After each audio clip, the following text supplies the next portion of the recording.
Assalamualaikum warahmatullahi wabarakatuh. Perkenalkan, nama saya Ahmad Iswanto. Saya mengambil program studi Pendidikan Matematika FKIP UAMKA dengan NIM 19011050005. Kebetulan saya sudah semester 5 dan tujuan dari pembuatan video ini yaitu sebagai tugas akhir dalam mata kuliah Metodologi Penelitian Kualitatif sekaligus sebagai tugas proyek akhir dalam ujian akhir semester metodologi penelitian kualitatif. Oke teman-teman semuanya, tetap saksikan video ini ya.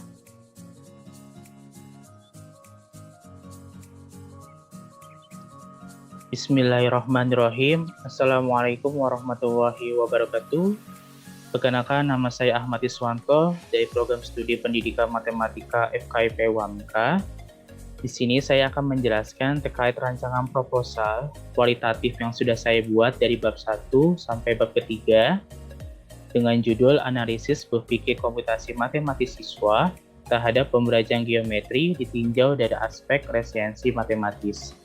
Baik teman-teman, untuk mempersingkat waktu, kita langsung saja ke pembahasannya.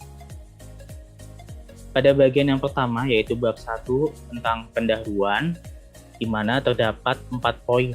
Yang pertama ada latar belakang, yang kedua ada fokus dan subfokus penelitian, yang ketiga ada pertanyaan penelitian, yang keempat ada tujuan dan manfaat penelitian. Baik, kita masuk pada poin yang pertama adalah latar belakang. Pada latar belakang di proposal ini, yaitu banyak beberapa negara yang sudah menggunakan konsep berpikir komputasi. Salah satunya dari negara Finlandia, di mana mereka menggunakan untuk memecahkan permasalahan dalam aktivitas proses pembelajarannya. Berpikir komputasi matematis sendiri merupakan suatu keahlian dalam berpikir secara inovatif dalam mengidentifikasi gejala yang ada di kehidupan siswa untuk memberikan berbagai bentuk solusi secara praktis dari masalah yang dikaji dengan konsep matematis.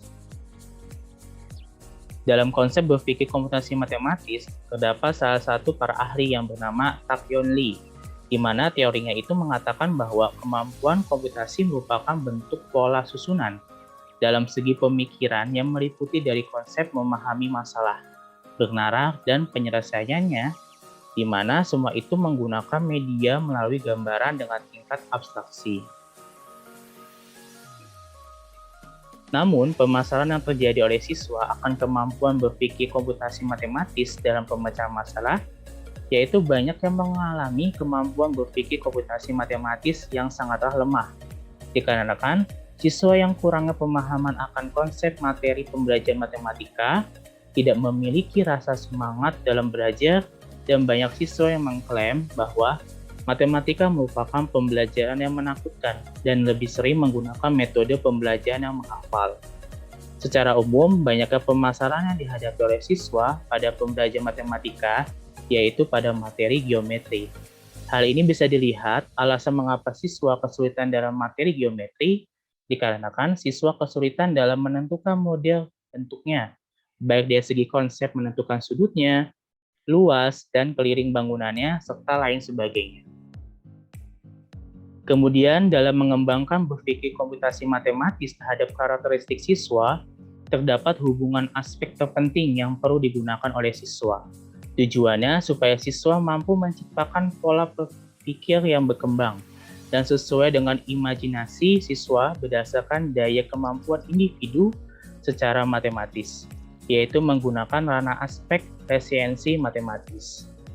Resensi matematis sendiri merupakan sikap dalam belajar matematika yang menerapkan konsep self-efficacy melalui sikap tekun, berdiskusi, merefleksi, dan meneliti. Selain itu, ada data yang dari penerapan resensi matematis yang diperoleh sebesar kurang lebih 33%. Dengan aspek resensi tersebut, adanya hipotesis terdapat suatu perkembangan siswa untuk bisa mengatasi berbagai kesulitan belajar matematis dalam segi kemampuan intelektual siswa. Baik, kita masuk pada poin kedua yaitu fokus dan subfokus penelitian. Pada proposal ini berdasarkan pemaparan latar belakang yang sebelumnya kita sudah jelaskan bahwa peneliti berfokus pada tingkat kemampuan berpikir komputasi matematis siswa terhadap pembelajaran geometri, tinjau dari aspek resiliensi matematis. Dari fokus penelitian tersebut, maka dibagi lagi ke dalam beberapa subfokus penelitian. Antara lain yang pertama, ada kemampuan berpikir komputasi matematis terhadap konsep pembelajaran geometri. Yang kedua, karakteristik siswa akan kemampuan matematis terhadap aspek resiliensi matematis. Baik, kita masuk kepada poin ketiga, pertanyaan penelitian. Berdasarkan pemaparan latar belakang pada sebelumnya, adapun pertanyaan terkait proses penelitian berlangsung sebagai berikut. Yang pertama, ada bagaimana kemampuan berpikir komputasi matematis siswa terhadap konsep pembelajaran geometri. Yang kedua, bagaimana karakteristik kemampuan berpikir komputasi siswa berdasarkan aspek resiliensi matematis. Dan poin yang keempat, yaitu tujuan dan manfaat penelitian. Nah, tujuan penelitian dari proposal ini, berdasarkan pemaparan pertanyaan penelitian sebelumnya, adapun tujuan terkait proses penelitian yang berlangsung, yaitu mengkaji dan menelaah karakteristik pada fase kemampuan matematis siswa dari konsep berpikir komputasi terhadap materi geometri apabila ditinjau dari resiliensi matematisnya. Kemudian untuk manfaat dari penelitian, ada dua jenis, yaitu manfaat secara teoritis dan manfaat secara empiris. Nah, untuk manfaat secara teoritis, yaitu pertama ada memberikan model konsep baru, yaitu berpikir komputasi matematis ditinjau dari resiliensi matematis untuk pembaharuan kurikulum di sekolah untuk meningkatkan perkembangan daya berpikir kritis siswa. Lalu yang kedua, menjadikan sebuah penelitian yang terus berkembang sebagai referensi untuk penelitian selanjutnya yang memiliki hubungan dalam pemecahan masalah dengan konsep berpikir komputasi ditinjau dari resiliensi matematis siswanya. Kemudian manfaat dari empirisnya secara empiris, yaitu yang pertama bagi peserta didik, yaitu siswa akan mendapatkan pemahaman baru dalam meningkatkan daya pemikiran siswa dan mampu meningkatkan motivasi dan kepercayaan siswa dalam menghadapi berbagai masalah, khususnya pada materi geometri. Lalu manfaat untuk guru, yaitu guru akan mendapatkan referensi baru terkait model pembelajaran yang efektif dan nantinya akan berguna untuk meningkatkan proses pembelajaran yang berkualitas untuk meningkatkan daya pemikiran serta daya tarik siswa dalam materi pembelajaran berlangsung, khususnya pada materi geometri.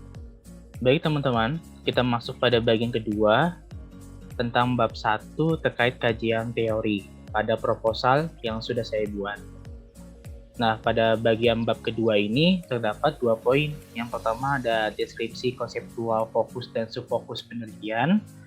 Pada poin kedua terdapat penelitian yang relevan. Nah, kita masuk pada poin yang pertama, yaitu deskripsi konseptual fokus dan subfokus penelitian. Pada bagian ini terdapat subpembahasan, yaitu 4 subpembahasan yang akan dijelaskan pada proposal ini. Yang pertama ada berpikir komputasi, yang kedua ada berpikir komputasi matematis, yang ketiga ada resiliensi, yang keempat ada pembelajaran geometri. Baik, kita masuk pada poin yang pertama, yaitu berpikir komputasi. Istilah berpikir komputasi pertama kali yang memperkenalkan yaitu Seymour Papert pada tahun 1980 dan 1996 melalui bukunya yang berjudul Means of. Kemudian dilanjutkan kembali oleh Janet M. Wing dalam bidang ilmu komputer pada tahun 2006. Berpikir komputasi merupakan sistem berpikir yang menggunakan konsep dalam pemecahan masalah, berupa penalaran ke tingkat berpikir abstrak secara otomatis saat kebagian penyelesaiannya. Maka dapat diambil sebuah kesimpulan bahwa berpikir komputasi memiliki keterkaitan dengan pemecahan masalah.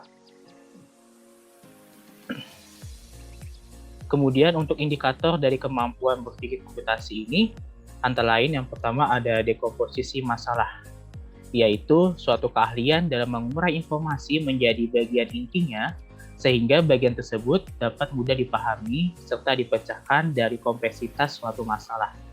Yang kedua ada berpikir algoritma. adalah suatu keahlian yang berpusat pada suatu keterampilan dalam memahami analisis suatu masalah yang dikembangkan melalui struktur langkah menuju solusi yang aktual. Yang ketiga, pengenalan pola, yaitu suatu keterampilan dalam identifikasi pengembangan pola yang memiliki kesamaan untuk memahami data dan strategi yang digunakan untuk memperkuat ide yang berbentuk abstraksi. Kemudian poin yang terakhir yaitu abstraksi dan generalisasi. Abstraksi adalah suatu konsep setelah melalui proses pengenalan pola yang terkait dalam pembuatan keterangan dari data yang telah diperoleh. Sedangkan generalisasi merupakan sebuah cara singkat untuk memecahkan masalah secara aktual dengan mengikuti beberapa kaidah penyelesaian masalah yang memiliki kemiripan masalah pada sebelumnya. Kemudian untuk berpikir komputasi matematis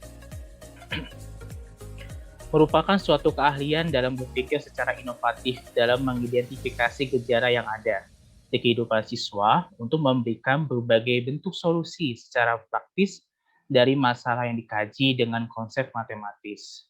Pada konsep berpikir komputasi matematis yang menitik fokuskan kepada siswa untuk memiliki keahlian dalam menstrukturkan algoritma berpikir siswa yang teratur selayaknya algoritma pada sistem program komputer yang tersusun dengan pola yang logis. Nah, kemudian untuk resiensi, yaitu istilah dari resiensi pertama kali diperkenalkan sekitar tahun 1950-an oleh seorang ahli yang bernama Bloch dengan diberikan nama ego resiensi atau disingkat RR yang memiliki arti sebagai bentuk keahlian umum yang mengaitkan antara keahlian penyesuaian diri dan luas baik dari tekanan internal ataupun eksternal. Jika dikaitkan antara resiensi dengan pembelajaran matematika, di mana resiensi memiliki efek yang berpengaruh pada saat siswa mengalami kesulitan dalam memecahkan masalah pada penyelesaian materi matematika. Resiensi matematis sendiri merupakan sikap dalam belajar matematika yang menerapkan konsep self-efficacy melalui sikap tekun, berdiskusi, merefleksi, dan meneliti.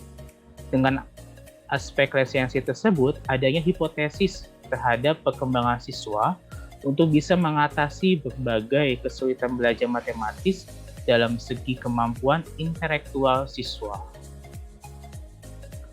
Adapun indikator dari resiensi matematis berdasarkan teori dari Sumarmo, yaitu terdapat 6 poin.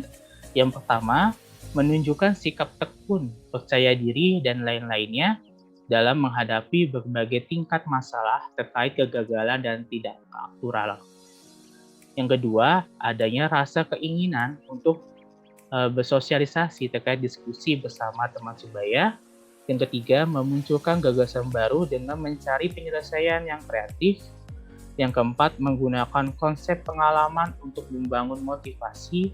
Yang kelima, memiliki rasa keingintahuan yang tinggi akan gambaran terkait penelitian dengan sumber yang beragam. Yang keenam, memiliki keahlian dalam mengatur tingkat kepribadian dalam keadaan situasi yang sadar berdasarkan perasaannya. Selanjutnya, ada pembelajaran geometri. Berdasarkan pandangan dari segi psikologi, geometri didefinisikan sebagai penyampaian dalam bentuk abstraksi melalui pengalaman seorang secara visual maupun spasial. Misalnya, dalam bentuk bidang, pengukuran, maupun penataan. Namun dari pandangan secara matematis, geometri merupakan penyediaan dalam bentuk pendekatan untuk mengatasi berbagai pemecahan masalah. Contohnya seperti dalam konsep gambar, koordinat maupun vektor, dan lain-lainnya. Tujuan dari pembelajaran geometri yang diterapkan kepada siswa saat proses pembelajaran matematika adalah supaya siswa mencapai rasa kepercayaan diri baik secara individu maupun kelompok terkait keahlian dalam matematikanya. Hal ini akan mengakibatkan terjadinya ranah yang positif dalam pemecahan masalah yang baik serta menciptakan kebiasaan dalam berkomunikasi secara matematik dan bernalar. Baik, kita masuk pada poin yang kedua dari bab kedua tentang kajian teori, yaitu penelitian yang relevan.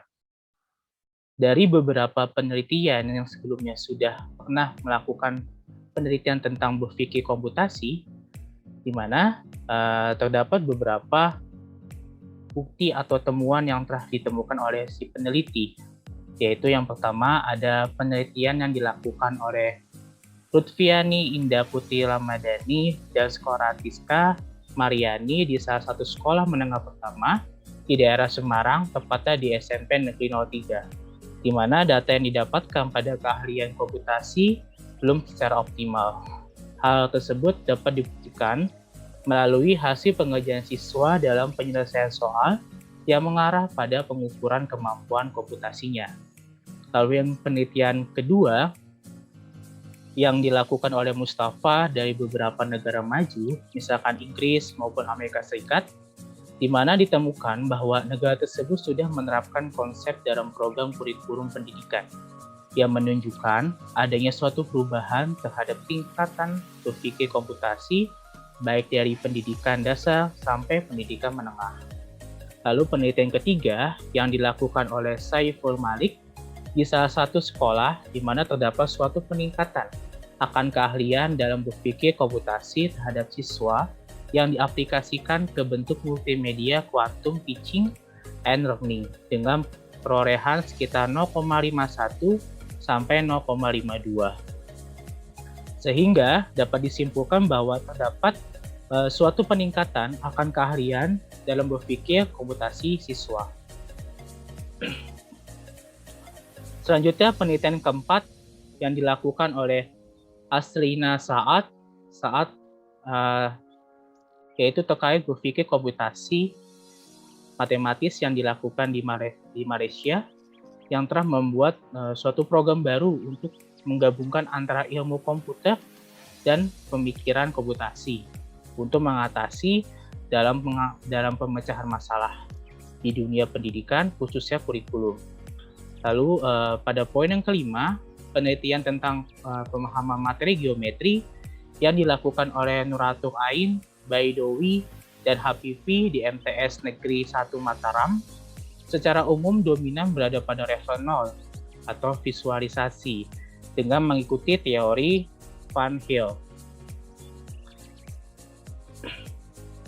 Berdasarkan hasil dari pemaparan beberapa penelitian yang sudah dilakukan pada penelitian sebelumnya, peneliti saat ini mengambil beberapa strategi dan bukti dari penemuan sebelumnya sebagai konsep awal dalam penemuan ide baru terkait berpikir komputasi. Kemudian peneliti menemukan dari referensi hasil penelitian sebelumnya maupun penelitian lainnya, di mana adanya suatu konsep yang masih sedikit diteliti oleh peneliti lainnya yang mengaitkan antara berpikir komputasi yaitu terhadap aspek esensi matematis. Maka dari itu, peneliti ingin melanjutkan kembali penelitian yang sebelumnya sudah dilakukan yang berkaitan dengan berpikir komputasi dengan menghubungkan antara pembelajaran matematika, khususnya pembelajaran geometri yang lebih memfokuskan terhadap aspek esensi matematisnya. Baik teman-teman semua, kita sudah masuk pada bagian ketiga, yaitu bab ketiga terkait proposal yang sudah saya buat tentang metodologi penelitian. Nah, pada bagian bab ketiga ini terdapat 9 poin. Yang pertama ada arus penelitian, yang kedua ada tempat dan waktu penelitian, yang ketiga ada latar penelitian, yang keempat ada metode dan prosedur penelitian, yang kelima ada peran penelitian, yang keenam ada data dan sumber data, yang ketujuh ada teknik dan prosedur pengumpulan data, yang kedelapan ada teknik analisis data, dan yang ke-9 ada pemeriksaan keabsahan data.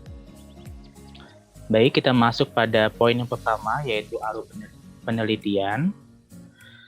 Di mana dalam rancangan proposal yang sudah saya buat ini, langkah yang saya akan lakukan pada alur penelitian ini yang pertama ada perumusan masalah, di mana peneliti melakukan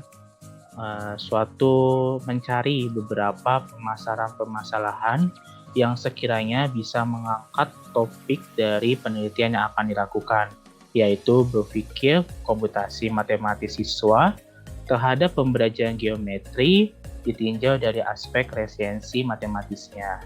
Kemudian, setelah sudah di tahap perumusan masalah, tahap selanjutnya adalah perancangan survei pendahuluan, di mana peneliti melakukan strategi dan langkah untuk melakukan penelitian yang akan dilakukan. Setelah itu, tahap selanjutnya adalah survei pendahuluan, di mana peneliti mencari beberapa sumber referensi dari penelitian sebelumnya yang sudah pernah melakukan penelitian yang sama seperti yang akan dilakukan pada penelitian ini, yaitu berpikir komputasi matematis siswa terhadap pembelajaran geometri ditinjau dari aspek resensi matematisnya. Setelah itu, tahap selanjutnya adalah pengumpulan data, di mana sudah mulai melakukan penelitian berupa prosedur-prosedur dari penelitian yang akan dilakukan. Setelah itu, tahap selanjutnya adalah pengelolaan data, di mana data yang sudah didapatkan diolah dalam bentuk secara manual maupun dalam otomatis. Setelah itu, tahap selanjutnya adalah analisis data. Dari data yang sudah diolah, kemudian dianalisis berdasarkan kaidah indikator dalam penelitian ini, yaitu indikator dari berpikir komputasi matematis dan juga resensi matematis. Setelah sudah melakukan analisis data, tahap terakhir adalah kesimpulan, di mana berupa hasil dan temuan yang sudah didapatkan dalam penelitian ini. Baik teman-teman, kita masuk pada poin kedua, yaitu tempat dan waktu penelitiannya.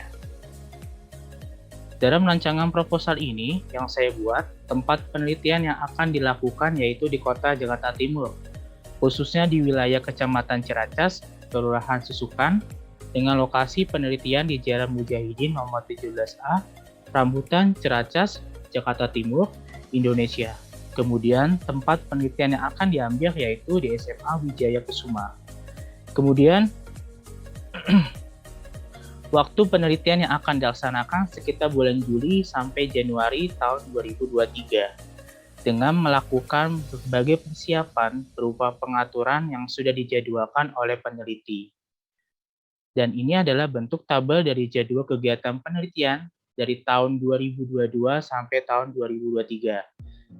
Yang pertama kegiatannya itu ada observasi awal, yang kedua ada penyusunan proposal, yang ketiga ada seminar proposal, yang keempat ada revisi proposal, yang kelima ada konsultasi pakar, yang keenam ada pengecekan keabsahan data, yang ketujuh ada penulisan laporan, yang kedelapan ada revisi akhir. Nah, dalam kegiatan ini akan dilakukan pada bulan Juli sampai bulan Januari. Baik, kita masuk pada poin ketiga, yaitu rata penelitian. Di mana penelitian yang akan dilakukan pada proposal ini yaitu sebagai bentuk gambaran terkait fenomena dari fokus penelitian yang akan diteliti, berupa tingkat kemampuan berpikir komputasi matematis siswa terhadap pembelajaran geometri yang ditinjau dari aspek resensi matematis. Kemudian, penelitian tentang berpikir komputasi terkait implikasi kegunaan berpikir komputasi yang sudah banyak dilakukan di beberapa negara yang telah menghubungkan antara program kurikulumnya terhadap pencapaian pola berpikir siswa. Khusus untuk Indonesia, merupakan negara yang sedikit menerapkan konsep berpikir komputasi, khususnya pada matematika yang ada di beberapa sekolah. Kemudian untuk poin yang keempat, yaitu metode dan prosedur penelitian. Pada rancangan proposal yang sudah saya buat, metode penelitian ini akan dilaksanakan yaitu menggunakan pendekatan secara kualitatif. Kemudian metode yang digunakan adalah metode studi kasus, di mana penelitian kualitatif dengan metode studi kasus merupakan salah satu pola dari penelitian kualitatif yang berfokus kepada basis pemahaman dari tingkah laku manusia berdasarkan pada opini manusia. Kemudian prosedur penelitiannya yang digunakan dalam penelitian kualitatif dengan metode studi kasus, yaitu meranah kepada teori Stark dan Treswell, antara lain menyesuaikan antara metode studi kasus terhadap permasalahan penelitian, menelaah kasus yang akan ditelitinya, melakukan tahap analisis data terhadap suatu kasus permasalahan penelitian, memberikan laporan berupa makna dari data yang sudah dianalisis, atau biasa disebut kesimpulan dari penelitian. Kemudian untuk poin yang kelima, yaitu peran dari penelitian. Dalam melakukan penelitian kualitatif dengan metode studi kasus, di mana keberadaan dari peneliti merupakan suatu ekspeditor dalam melakukan pengkajian dan penelaahan dari suatu permasalahan penelitian yang berfokuskan kepada data yang diperoleh melalui kegiatan penelitian secara langsung di lapangan, di mana peneliti mengambil lokasi tempat penelitian di salah satu sekolah, yaitu di SMA Wijaya Kusuma, dengan mengikuti prosedur perizinan melalui kepala sekolah yang ada di sekolah bersangkutan. Kemudian data dan sumber data yang dilakukan pada rancangan proposal ini, yaitu datanya yang dikumpulkan pada penelitian kualitatif dengan metode studi kasus ini, yaitu peneliti mendapatkan data berupa hasil observasi, wawancara, serta didukung dari beberapa lampiran dokumen terkait permasalahan dari penelitian. Data primer yang digunakan oleh peneliti yaitu berasal dari hasil pengumpulan data observasi dan data wawancara.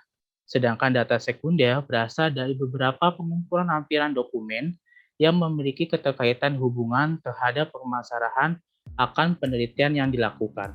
Kemudian, sumber data dari rancangan proposal ini, yaitu sumber data primer dan sekundernya dari penelitian kualitatif dengan metode studi kasus ini, yaitu berasal dari responden, siswa, dan guru yang ada di SMA Wijaya Kusuma, berupa data primer yang digunakan oleh peneliti, yaitu berasal dari hasil observasi dan wawancara. Sedangkan data sekunder berasal dari beberapa lampiran dokumen yang memiliki keterkaitan terhadap permasalahan penelitian, antara lain kepala sekolah, guru matematika di SMA Wijaya Kusuma, dan siswa kelas 10 MIPA. Baik, kita masuk pada poin ketujuh, yaitu teknik dan prosedur pengumpulan data.